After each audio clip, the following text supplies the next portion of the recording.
అన్నదాత అన్నదాత మీ అన్నదాత చెమటోడ్చి ఆహారాన్నందించే రైతన్నా అనునిత్యం నీ కండదండగా నిలిచే నేస్తం ఎవరన్నా అన్నదాత అన్నదాత మీ అన్నదాత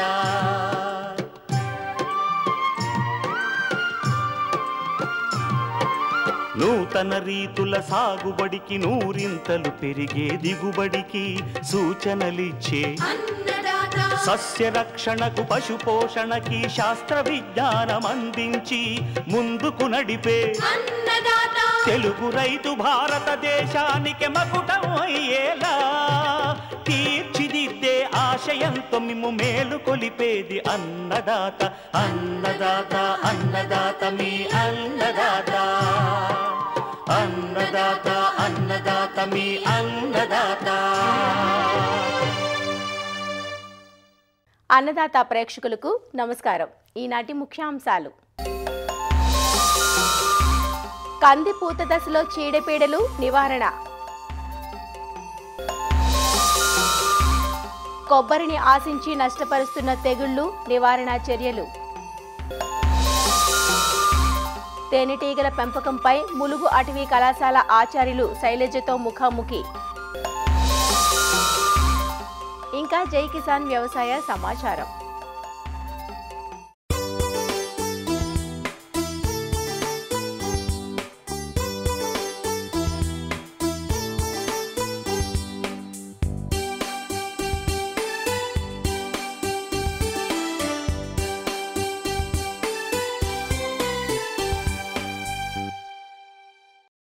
ఖరీఫ్ రబీ కాలాలలో సాగు చేసే దీర్ఘకాలిక అపరాల పంట కంది. ఖరీఫ్లో వర్షాధారంగా సాగు చేస్తున్న పంట ప్రస్తుతం పూత కాత దశలో ఉంది. ఈ దశలో కందికి చీడపీడల బెడద ఎక్కువగా ఉంటుంది.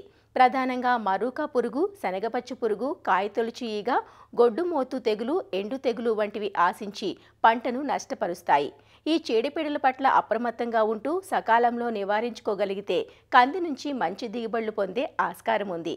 ప్రస్తుతం కంది పంటను నష్టపరుస్తున్న చీడపీడలు, సమగ్ర సస్యరక్షణ చర్యలను వివరిస్తున్నారు ప్రొఫెసర్ జయశంకర్, తెలంగాణ రాష్ట్ర వ్యవసాయ విశ్వవిద్యాలయం, జగిత్యాల జిల్లా పొలాస ప్రాంతీయ వ్యవసాయ పరిశోధనా స్థానం కీటక విభాగం శాస్త్రవేత్త డాక్టర్ ఎస్ ఓం ప్రకాష్.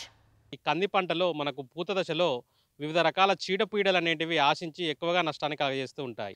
కావున ఈ పూత దశలో మనము ఈ కంది పంటలో సమగ్ర సస్యరక్షణ చర్యలు కనుక చేపట్టినట్లయితే ఈ యొక్క కందిలో అధిక దిగుబడులు పొందడానికి ఆస్కారం ఉంటుంది. ఇందులో ప్రధానంగా కందిలో చీడపురుగుల విషయానికి వచ్చినట్లయితే ఈ యొక్క కాయతొలిచే పురుగు, ఈ కాయతొలిచే పురుగునే మనము శనగపచ్చ పురుగు అని కూడా అంటాము. ఈ శనగపచ్చ పురుగు అనేది పంట యొక్క పూమొగ్గలను, అంతేకాకుండా పూతను, కాయలు ఏర్పడిన తర్వాత కాయలను గింజలను తిని మనకు నష్టాన్ని కలగజేస్తుంది. కావున ఈ పురుగును తొలి దశ నుంచే సమగ్ర సస్యరక్షణ చర్యలు చేపట్టాలి. ఎప్పుడైతే ఈ పూమొగ్గలు స్టార్ట్ అవుతాయో అప్పుడే ఈ వేప సంబంధిత 5 మిల్లీలీటర్లు లీటర్ నీటి కలిపి పిచికారీ చేసుకోవాలి. మొదటగా మన ప్రాంతంలో పురుగు ఉందా లేదా అనేది లింగాకర్షక బుట్టలు పెట్టుకుని చూసుకొని ఆ తర్వాత పురుగు ఉధృతి కనుక ఎక్కువగా ఉన్నట్లయితే మనము రసాయనిక మందులైనటువంటి క్లోరాంత్రానిప్రోల్ అనే మందును 60 మిల్లీలీటర్లు ఎకరానికి, లేదా ఎమామెక్టిన్ బెంజోయేట్ అనే మందును 80 గ్రాములు ఒక ఎకరానికి, లేదా స్పైనోసాడ్ అనే మందును 60 మిల్లీలీటర్లు ఒక ఎకరానికి పిచికారీ చేసుకున్నట్లయితే ఈ యొక్క కాయతొలిచే పురుగు బారి నుంచి కాపాడుకోవచ్చు. గూడు పురుగు, దీనినే మారకా మచ్చల గూడు పురుగు అని కూడా అంటాము.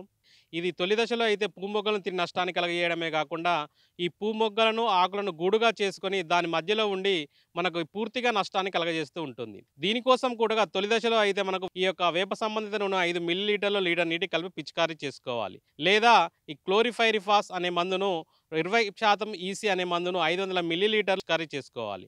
ఒకవేళ పురుగు ఉధృతి కనుక ఎక్కువగా ఉన్నట్లయితే క్లోరాంత్రానిప్రోల్ అనే మందును 60 మిల్లీలీటర్లు, లేదా స్పైనోసాడ్ అనే మందును 60 మిల్లీలీటర్లు ఒక ఎకరానికి పిచికారీ చేసుకున్నట్లయితే ఈ యొక్క మారకా మచ్చల గూడు పురుగు నుంచి కంది పంటను కాపాడుకోవచ్చు. అంతేకాకుండా కొన్ని ప్రాంతాలలో మనం ముఖ్యంగా గమనించినట్లయితే ఈ యొక్క కాయతొలిచే ఈగ ఉధృతి అనేది ఎక్కువగా ఉంటుంది. దీని యొక్క లక్షణాలను కనుక మనం తీసుకున్నట్లయితే ఇది ఈగ వలె ఉంటుంది.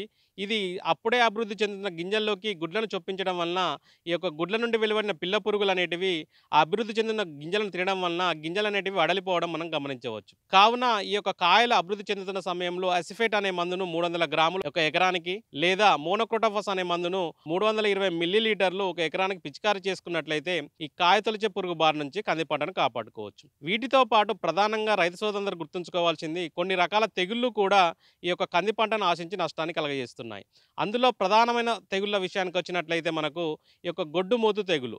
ఈ గొడ్డుమోతు తెగులు అనేది మనకు కంటికి కనిపించే నల్లుల ద్వారా వ్యాపించడం జరుగుతుంది. ఈ నల్లులు అనేటివి ఈ యొక్క తెగులును కలగజేసే వైరస్ను ఒక మొక్క నుంచి ఇంకొక మొక్కకు వ్యాపింపజేయడం వలన ఈ యొక్క పూ మొగ్గలు అనేటివి కాయలుగా అభివృద్ధి చెందవు. పువ్వు దశలో ఈ పూలు రాలిపోవడం, కాయలు ఏర్పడకపోవడం వంటి లక్షణాలను గొడ్డుమోతు తెగులుగా భావించి దీనికోసము డైకోఫాల్ అనే మందును 1 లీటరు ఒక ఎకరానికి పిచికారీ చేసుకున్నట్లయితే మనకు ఈ గొడ్డుమోతు తెగులు బారి నుంచి కాపాడుకోవచ్చు. అంతేకాకుండా ఈ యొక్క కంది పంటలో ఎండు తెగులు అనేది చివరి దశలో ఆశించి ఎక్కువగా నష్టాన్ని కలగజేస్తూ ఉంటుంది. ఎండు తెగులు అనేది ప్రధానంగా మనకు పంట చివరి దశలోనే ఏర్పడుతుంది కావున ఈ యొక్క తొలి దశలో కనుక ఏ అయితే మొక్క ఎండిపోతుందో దాన్ని పీకివేసి నాశనం చేయాలి. కాపర్ ఆక్సిక్లోరైడ్ అనే మందును 3 గ్రాములు లీటర్ నీటికి కలుపుకొని ఎక్కడైతే ఈ తెగులు అభివృద్ధి చెందిందో అక్కడ ఆ చుట్టూ కూడా మనం భూమి తడిచేలా పోచుకున్నట్లయితే ఈ యొక్క ఎండు తెగులు బారి నుంచి మనము పంటను కాపాడుకోవచ్చు. ఈ విధంగా రైతు సోదరులు సకాలంలో వీటి యొక్క లక్షణాలను గుర్తించి సస్యరక్షణ చర్యలు కనుక చేపట్టినట్లయితే ఈ యొక్క కంది పంటలో అధిక దిగుబడులు పొందవచ్చు.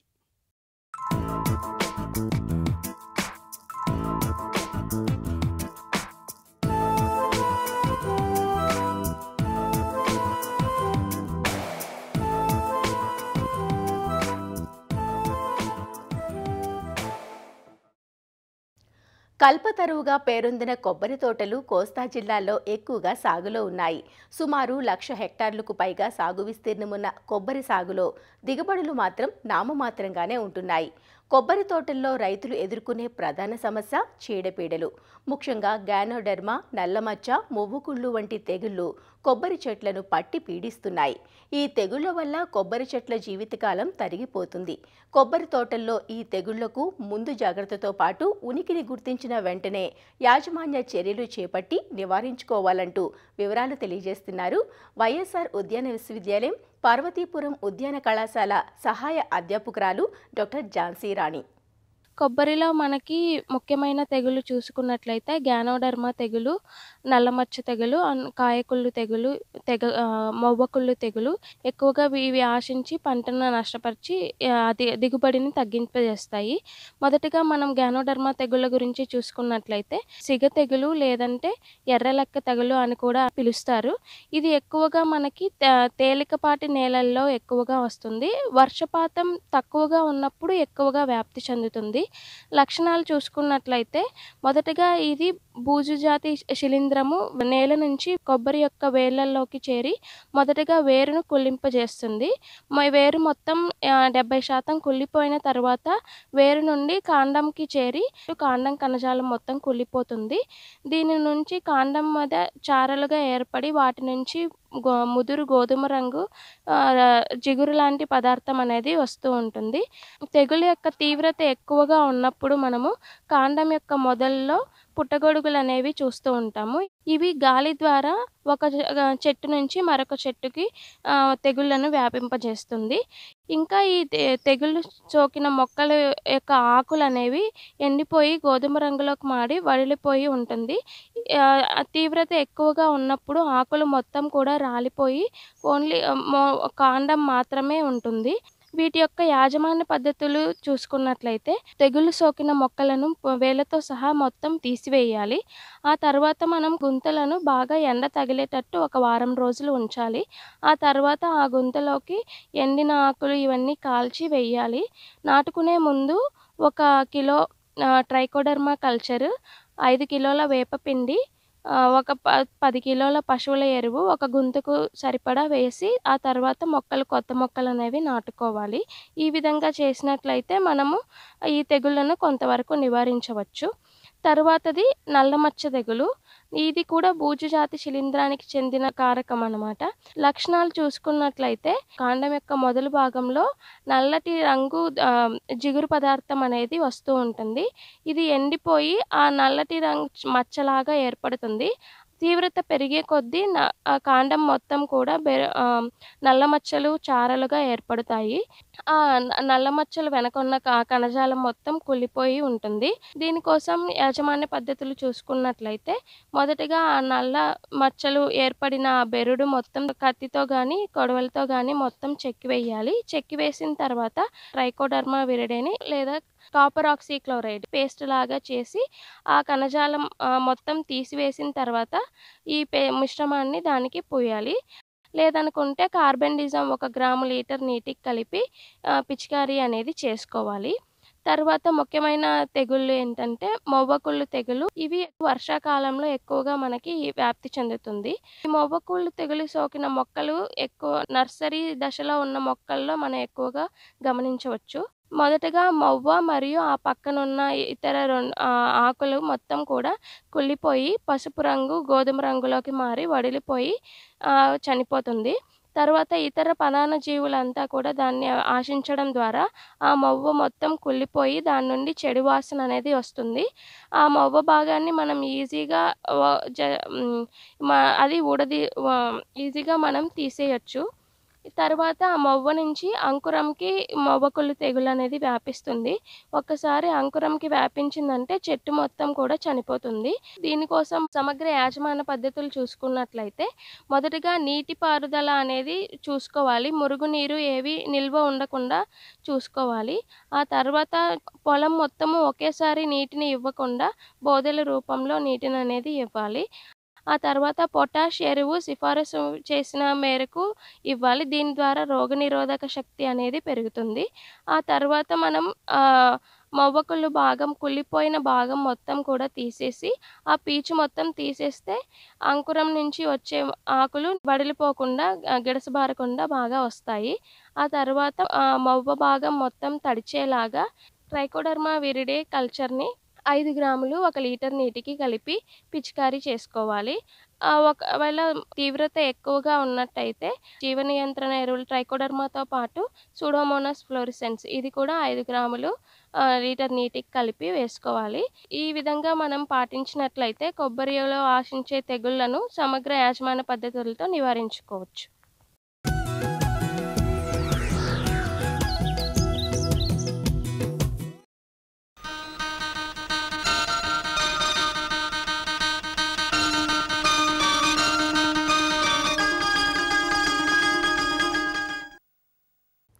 తేనెటీగలను రైతు నేస్తాలు అంటారు. ఇవి ప్రత్యక్షంగా తీయని తేనెను ప్రసాదించడమే కాదు, పరోక్షంగా పరపరాగ సంపర్కానికి తోడ్పడి పంట దిగుబడిని పెంచుతాయి. తేనెటీగలు తేనెనే కాదు, మైనం, ప్రపోలిన్, పుప్పొడి, విషం, రాయల్ జెల్లీ వంటి ఉప ఉత్పత్తులని అందిస్తాయి. వీటి ద్వారా అదనపు ఆదాయాన్ని పొందవచ్చు. అయితే ప్రస్తుతం ప్రతి పదార్థం కల్తీ అవుతున్న తరుణంలో తేనెలో కూడా కల్తీ జరుగుతోంది. అలా కాకుండా నాణ్యమైన తేనె ఉత్పత్తులతో పాటు విలువ ఆధారిత ఉత్పత్తులపై పరిశోధనలు జరుపుతోంది సిద్దిపేట జిల్లా గద్వేల్ పరిధిలోని ములుగు అటవీ కళాశాల. తేనెటీగల పెంపకంపై ప్రత్యేక కోర్సులను ఇక్కడ అందుబాటులోకి తెచ్చారు. విద్యార్థులతో పాటు రైతులు, ఔత్సాహికులకు శిక్షణ ఇస్తున్నామంటున్న ఐబీడీసీ ఇన్ఛార్జ్ మరియు అసిస్టెంట్ ప్రొఫెసర్ శైలజతో మా ప్రతినిధి రామకృష్ణ ముఖాముఖి ఇప్పుడు చూద్దాం. సిద్దిపేట జిల్లా గజ్వేల్ పరిధిలోని ములుగు ప్రాంతంలో ఉన్నటువంటి అటవీ కళాశాల ఆధ్వర్యంలో ఈ తేనెటీగల పెంపకానికి ప్రత్యేక శిక్షణ ఇస్తున్నారు. అదేవిధంగా తేనెటీగల సంబంధించిన పూర్తి వివరాలను రైతులతో పాటు విద్యార్థులకు కూడా అందిస్తూ ఉన్నారు. దీని గురించి పూర్తి వివరాలను ఆ శాఖకు సంబంధించినటువంటి అధికారిని అడిగి తెలుసుకుందాం. మేడం, ఏంటి ఈ తేనెటీగల పెంపకం ఏంటి, దీనిని రైతులకి ఏ విధంగా అందిస్తున్నారు, అలాగే విద్యార్థులకి ఏ విధంగా దీని గురించి అందిస్తూ ఉన్నారు సమాచారం? ఇది తేనెటీగల పెంపకం శాస్త్రీయ పద్ధతిలో మేము ఒక ప్రాజెక్ట్ రాయటం జరిగిందండి. Central government funding national bee board నుంచి వచ్చింది మాకు. దాంట్లో భాగంగా మేము integrated bee keeping development centre establish చేసాము ఇక్కడ 2023లో forest college and research institute ములుగులో. దాంట్లో మెయిన్ యాక్టివిటీస్ ఏంటి అంటే తేనెటీగల పెంపకం యొక్క ఆవశ్యకత, దాని ప్రాముఖ్యత, దాన్ని ఎందుకు మనం కన్జర్వ్ చేయాలి. చాలామందికి తెలియని సంగతి ఏంటంటే తేనెటీగలు అనగానే హనీ ఒక్కటే అనుకుంటారు. కానీ మేము మేజర్గా దీన్ని ప్రమోట్ చేయడానికి, దీనికి అవేర్నెస్ క్రియేట్ చేయడానికి కారణం యాజ్ అ పాలినేటర్, అంటే పరపరాగ సంపర్కం చేయడానికి మనకు పప్పు దినుసుల్లో కానీ, నూనె గింజల్లో కానీ, ఆర్చర్డ్స్ ఏదైనా ఫ్రూట్స్లో కానీ, లేకపోతే కూరగాయలు తీగజాతి కూరగాయల్లో కానీ ఎక్కువ దిగుబడి, నాణ్యతతో కూడిన దిగుబడి ఎక్కువగా రావాలి అనుకుంటే మనకి పాలినేటర్స్ని బాగా ఎంకరేజ్ చేయాలి. పాలినేటర్స్ ఉండాలి అంటే క్రాప్స్లో ఫ్లవరింగ్ టైంలో పెస్టిసైడ్స్ కానీ ఎలాంటి కెమికల్స్ స్ప్రే చేయకూడదు. స్ప్రే చేస్తే అవి చనిపోతాయి. ఫ్లవరింగ్ టైంలో కూడా స్ప్రేయింగ్ చేయడం వల్ల తెలియకుండానే పాలినేటర్స్ని చంపేస్తున్నారు. ఇయర్కి 30% నెంబర్ డిక్లైన్ అవుతుంది. ఇలాగే అంతరించుకుంటూ పోయిందనుకోండి, 4 years తర్వాత మన హ్యూమన్ బీయింగ్ అనేవాళ్ళు భూమి మీద బతకరు. వరల్డ్ వైడ్గా, మన తెలంగాణే కాదు, మన ఇండియానే కాదు, వరల్డ్ వైడ్గా అవేర్నెస్ ఉందండి. కన్జర్వ్ చేయాలి. ఇప్పుడు మనం హనీ బీస్ని ఎలా చేయాలంటే దానికి న్యాచురల్ హ్యాబిటాట్ ఇవ్వాలి. ఎలాంటి పెస్టిసైడ్స్, ఫంగిసైడ్స్, హెర్బిసైడ్స్ అలాంటి ఏమి చల్లకుండా అట్లీస్ట్ ఫ్లవరింగ్ పీరియడ్లో మనకి అది చేసే మేలు ఏంటంటే పంటల దిగుబడిని, నాణ్యతతో కూడిన దిగుబడిని పెంచుతూ ఉంటుంది. ఎంత పెరుగుతుంది అంటే 20 నుంచి 80% పెరుగుతుంది పప్పు దినుసుల్లో. ఇంకా ఆయిల్ సీడ్స్ కూడా, సన్ఫ్లవర్, సాఫ్లవర్, సెసామమ్, మస్టర్డ్, వీటన్నిటిలో కూడా. మస్టర్డ్లో మనకి ఈల్డ్ ఎక్కువగా రావడం కోసము పాలినేషన్ సపోర్ట్ కూడా ఇస్తారు అడిషనల్గా. అంటే సీడ్ క్వాలిటీ పెరుగుతుంది అండ్ ఈల్డ్ కూడా పెరుగుతుంది. దీంతో పాటుగా మనకి అడిషనల్ ఇన్కమ్ కూడా ఉంటుంది. లైక్ హనీ, వ్యాక్స్, మైనం వస్తుంది మనకి. మైనంతో మనం క్యాండిల్స్ చేసుకోవచ్చు. ఇంకా పుప్పొడిని కూడా మనము ఈ పప్పు దినుసులు అవన్నీ తినటం వల్ల ఎలా అయితే మనకి ప్రోటీన్ వస్తుందో దానికి ప్రోటీన్ సప్లిమెంట్ లాగా కూడా తీసుకోవచ్చు. మనం 1 స్పూన్ డైలీ తీసుకుంటే మనకి ఈ అన్ని honey bee products cell rejuvenation capacity బాగా ఉంటుంది, యాంటీ ఆక్సిడెంట్స్ ప్రాపర్టీస్ బాగా ఉంటాయి, అంటే రోగ నిరోధక శక్తిని పెంచుతుంది. కరోనా చాలామందికి రాలేదండి. ఎవరైతే బీ కీపింగ్ చేస్తున్నారో వాళ్ళకి కరోనా రాలేదు. సో దీనికి కూడా మెడిసిన్ లాగా కూడా ఇప్పుడు ట్రయల్స్ అవుతున్నాయి. రాయల్ జెల్లీ కూడా ఇంకొక ప్రోడక్ట్, యాంటీ ఏజింగ్ ప్రాపర్టీస్ ఉంటుంది దీంట్లో. ఇండియన్ కండిషన్స్లో పెస్టిసైడ్ కంటామినేటెడ్, పెస్టిసైడ్ రెసిడ్యూస్ ఉన్న ఫుడ్ తినటం వల్ల చాలామంది పిల్లలు పుట్టకపోవడము, క్యాన్సర్స్ రావడం అలా ఉంది.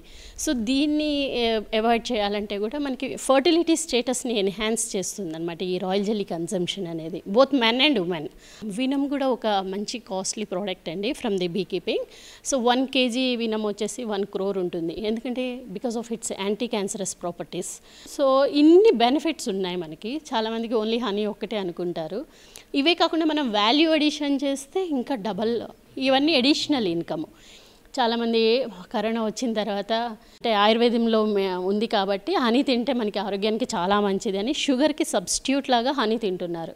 డిమాండ్ ఎక్కువైపోయేసరికి అడల్ట్రేషన్ చేస్తున్నారు, అంటే కల్తీ చేస్తున్నారు. దీంట్లో 2 రకాలుగా కల్తీలు ఉంటుంది. యాక్చువల్గా హనీ ఎలా ప్రొడ్యూస్ అవుతుంది అంటే ప్లాంట్ దగ్గరికి వెళ్ళి నెక్టార్ సక్ చేసుకుని దాన్ని స్టమక్లో స్టోర్ చేసుకుని ఆ బీ హైవ్లో స్టోర్ చేస్తుంది. కానీ మన వాళ్ళు కొంతమంది బీ కీపర్స్ షుగర్ ఫీడింగ్ ఇస్తున్నారు. షుగర్ ఫీడింగ్ అంటే 1 kg షుగర్ని 1 లీటర్ వాటర్లో డిజాల్వ్ చేసేసి హనీ బీ హైవ్ బాక్స్లోనే పెట్టేస్తారు. అదే తాగేసి అదే స్టోర్ చేస్తుంది. దాంట్లోంచి మనకి అడిషనల్గా షుగర్ సిరప్తో అడిషనల్గా వచ్చేది ఏంటంటే ఒక ఎంజైమే. ఇది 1 type of adulteration. This is called indirect adulteration. ఇంకొక అడల్ట్రేషన్ బీ కీపర్స్ చాలా జెన్యూన్గా ప్రొడ్యూస్ చేస్తారు. మార్కెటింగ్ పర్సన్స్కి ఎవరికైతే సేల్ చేస్తారో అతనికి డిమాండ్ ఎక్కువ ఉండడం వల్ల దాంట్లో సిరప్స్, ఆర్టిఫిషియల్ సిరప్స్ యాడ్ చేస్తారు. కానీ మీకు క్లారిటీగా ఏంటిది అడల్ట్రెంట్ యాడ్ చేశారని తెలియాలంటే ఎన్ఎంఆర్ టెస్ట్ చేయాలి. ఎన్ఎంఆర్ టెస్ట్ ఏమో 20,000. 1000 రూపాయలు పెట్టి హనీ బాటిల్ కొనుక్కుని ఎవరు 20,000 పెట్టి హనీ టెస్టింగ్ చెయ్యరనే ధైర్యంతో అడల్ట్రేషన్ చాలా ఈజీగా చేసేస్తున్నారు. గవర్నమెంట్ చాలా స్కీమ్స్ మీకు అందజేస్తుందండి. మీరు పిఎంఈజీపీ, కేవీఐసి నుంచి కూడా ఒక మ్యాక్సిమం 20 లక్షల వరకు లోన్ తీసుకోవచ్చు. దాంట్లో సబ్సిడీ ఉంటుంది. 35% ఉమెన్కి, రూరల్ బ్యాక్గ్రౌండ్లో ఉన్న వాళ్ళకి, ఎస్సీ ఎస్టీ వాళ్ళకి అది అవైల్ చేసుకోవచ్చు. లేదు అనుకుంటే మీరు బిజినెస్ ఎక్స్పాన్షన్ చేసి లార్జ్ స్కేల్లో చేయాలి అనుకుంటే అగ్రి ఇన్ఫ్రా ఫండ్ అనేసి ఇంకో స్కీమ్ ఉందండి. 2 కోట్ల వరకు మీకు లోన్ శాంక్షన్ చేస్తారు వితౌట్ కొలేటరల్స్. లోన్స్ అవన్నీ ఎలా సద్వినియోగం చేసుకోవాలి, ఎలా అప్లై చేయాలి అనే డౌట్స్ ఉన్నా కానీ మీరు మమ్మల్ని కాంటాక్ట్ చేయొచ్చు. మేము డిపిఆర్స్ అవన్నీ రాయడానికి హెల్ప్ చేస్తాము. సో దీన్ని మీరు అందరూ సద్వినియోగం చేసుకోవాలని కోరుకుంటున్నాను. మేడం, ఇక్కడ మీరు ఇందరు చెప్పినట్టు ఈ తేనె ఏదైతే ఉందో కల్తీ అవుతూ ఉంది. అటు మార్కెట్లో అవుతుంది, అలాగే రోడ్ల వెంట కూడా కొంత హనీ తేనెటీగల ద్వారా వచ్చిందని మాత్రమే చెబుతూ ఉన్నారు. కానీ ఒక సాధారణంగా ఒక రైతు కావచ్చు, ఒక వినియోగదారుడు బయట కొనుగోలు చేసుకోవాల్సిన సందర్భంలో దాన్ని ఒరిజినలా కాదని ఎలా గుర్తించవచ్చు? సాధారణంగా టెస్టుల ద్వారా కాకుండా ఏమైనా ఉంటుందా? అవన్నీ ఉన్నాయండి. అవన్నీ మిత్స్ అండి, సైంటిఫిక్గా ప్రూవ్ చేయలేదు. అంటే ఫ్లేమ్ టెస్ట్ అని, వాటర్ డ్రాప్లెట్ టెస్ట్ అని చాలా టెస్ట్లు యూట్యూబ్లో వాటిల్లో చాలామంది చెప్తున్నారు. అవన్నీ సైంటిఫిక్గా ఎవరూ ప్రూవ్ చేయలేదు. సో మీరు కావాలంటే మీరు శాంపుల్స్ని మా టెస్టింగ్ ల్యాబొరేటరీకి తీసుకురావచ్చు. మా దగ్గర మినీ హనీ టెస్టింగ్ ల్యాబొరేటరీ ఉంది. మేము టెస్ట్ చేసి మీకు చెప్తాము అది అడల్ట్రేటెడా ప్యూరా అనేది. ఒకవేళ అడల్ట్రేటెడ్ అని మీకు రిపోర్ట్ వస్తే ఏ అడల్ట్రెంట్ యాడ్ చేశారు అనేది కావాలంటే మాత్రం ఎన్ఎంఆర్ టెస్ట్ చేయాల్సి ఉంటుంది. అదేవిధంగా ఇప్పుడు మనకి కళాశాలలో విద్యార్థులు రావడానికి ప్రాసెస్ ఏంటి, అదేవిధంగా ఇక్కడ మీకు కొంతమంది రైతులు కూడా ఉచితంగా దీనిపైన తేనెటీగల పెంపకం శిక్షణ ఇస్తున్నారు. ఎలాంటి వాళ్ళని శిక్షణగా ఇవ్వడానికి అర్హులుగా పరిగణిస్తారు? విద్యార్థుల ప్రాసెస్ ఏంటి? ఇక్కడ బీఎస్సీ హానర్స్ ఫారెస్ట్రీకి ఎంట్రన్స్ వచ్చేసి ఎప్సెట్ రాయాలి ఎగ్జామ్. తెలంగాణ వాళ్ళు ఆర్గనైజ్ చేసే ఎగ్జామ్. వేరే స్టేట్ వాళ్ళు కూడా మన స్టేట్ ఎగ్జామ్ రాయాల్సిందే రావాలి అనుకుంటే. మనది రోస్టర్ అన్ని ప్రొఫెషనల్ యూనివర్సిటీస్లో ఎలా ఫాలో అవుతున్నారో మనం కూడా రోస్టర్ ఫాలో అవుతాము. Based on merit and roster మేము సీట్స్ అలాట్మెంట్ ఉంటుంది. 50 నార్మల్ రోస్టర్ ప్రకారం చేస్తాము. 5 వచ్చేసి ఈడబ్ల్యూఎస్ కింద ఇస్తాము. 10 వచ్చేసి పేమెంట్ సీట్స్. పేమెంట్ ఒక 10 lakhs ముందు మేనేజ్మెంట్ కోటా కింద పే చేయాల్సి వస్తుంది. ఎవ్రీ సెమిస్టర్ అరౌండ్ 50,000 ఉంటుంది. ఇది కంప్లీట్లీ రెసిడెన్షియల్ ప్రోగ్రామ్. ఇక్కడ 4 years 8 semesters ఇక్కడే కంప్లీట్గా ఉండాల్సి ఉంటుంది. నెలకు ఒక మెస్ బిల్ వచ్చేసి 3,000 చేంజ్ వస్తుంది మీకు. ఇక్కడ మేము స్కిల్ డెవలప్మెంట్ కోర్సెస్ కూడా ఇస్తామన్నమాట. అంటే as per ICR 6th dean committee ప్రకారము కోర్స్ కంప్లీట్ అయిన తర్వాత జాబ్స్ కోసము ఎదురు చూడకుండా, ఎవరిని అడగకుండా, గవర్నమెంట్ మీద డిపెండ్ అవ్వకుండా మేము స్కిల్ ఎన్హాన్స్మెంట్ కోర్సెస్ ఇస్తామన్నమాట. అంటే ఫారెస్ట్రీ బేస్డ్ బిజినెస్ అంటే టింబర్ కానీ, ఎన్టీఎఫ్పి కానీ, నాన్ టింబర్ ఫారెస్ట్ ప్రోడక్ట్స్ కానీ, వాల్యూ ఎడిషన్ ఏదైనా కానీ చేసుకోవచ్చు. నాట్ ఓన్లీ ఫార్మర్స్ అండి, women, rural youth, self help groups, FPOs ఎవరున్నా కానీ, entrepreneurs, even government officials if they want to start additional business వాళ్ళు కూడా రావచ్చు. మినిమం 18 years ఉండాలి. తెలంగాణలో ఆర్గనైజ్ చేసే ఫ్రీ ట్రైనింగ్స్కి మేము న్యూస్లో పేపర్ యాడ్ ఇస్తామండి. అది మీరు చూసి మీరు ఎన్రోల్ చేసుకోవాలి. స్లాట్స్ ఓన్లీ 25 ఉంటుంది పర్ బ్యాచ్. ఇక్కడ అకామిడేషన్ ఇస్తాము. To and fro charges, bus charges ఇస్తాము విత్ ఇన్ తెలంగాణ. అండ్ మీకు అకామిడేషన్, ఫుడ్ అంతా ఇస్తాము. 7 days ట్రైనింగ్ ఇచ్చేసి సర్టిఫికేట్ ఇచ్చి కూడా పంపిస్తాము. అదే బయట వాళ్ళైతే వాళ్ళకి నామినల్ ఛార్జెస్ ఉంటుంది. మన తెలంగాణ వాళ్ళకి మాత్రం ఫ్రీగా చెప్తున్నాము. తేనెటీగల పెంపకం అనేది దినదిన అభివృద్ధి చెందుతున్న నేపథ్యంలోనే ఇక్కడ ములుగులో ఉన్నటువంటి అటవీ కళాశాలలో ప్రత్యేకంగా దీనిపైన దృష్టి సారిస్తూ ఉన్నారు. అదేవిధంగా విద్యార్థులతో పాటు రైతులకు కూడా శిక్షణ ఇస్తూ ఈ తేనెటీగల పెంపకాన్ని ఎక్కువగా పెంచే విధంగా కూడా చేస్తూ ఉన్నారు. దీనిపైన ఇంట్రెస్ట్ ఉండే వాళ్ళు ఎవరైనా ఆహ్వానితులని చెప్పేసి శైలజ గారు అయితే అభిప్రాయం వ్యక్తం చేస్తూ ఉన్నారు. కెమెరామెన్ మొహమ్మద్తో రామకృష్ణ, ఈటీవీ న్యూస్, సిద్దిపేట జిల్లా ములుగు అటవీ కళాశాల నుంచి. వ్యవసాయ సమాచారం ఇప్పుడు జై కిసాన్లో చూద్దాం. పశుపోషణ చేపట్టే రైతులకు గ్రాసాల కొరత రాకుండా గడ్డి విత్తనాలను రాయితీపై అందిస్తున్నట్లు ఆంధ్రప్రదేశ్లోని నెల్లూరు జిల్లా పశుసంవర్ధక శాఖ జాయింట్ డైరెక్టర్ రమేష్ నాయక్ తెలిపారు. జిల్లాకు సంబంధించి 94,000 మెట్రిక్ టన్నుల గడ్డి విత్తనాలు రైతులకు 75% రాయితీపై అందించేందుకు ప్రభుత్వం ప్రణాళిక సిద్ధం చేసిందన్నారు. ప్రతి పాడి రైతుకు 20 kgల విత్తనాలు రాయితీపై ఇవ్వటం జరుగుతుందన్నారు. విత్తనాలు కావాల్సిన రైతులు తమ గ్రామాల్లో ఉన్న రైతు సేవా కేంద్రాల్లోని పశువైద్య సహాయకులను గాని, మండల పరిధిలోని పశువైద్య అధికారులను గాని సంప్రదించాలన్నారు.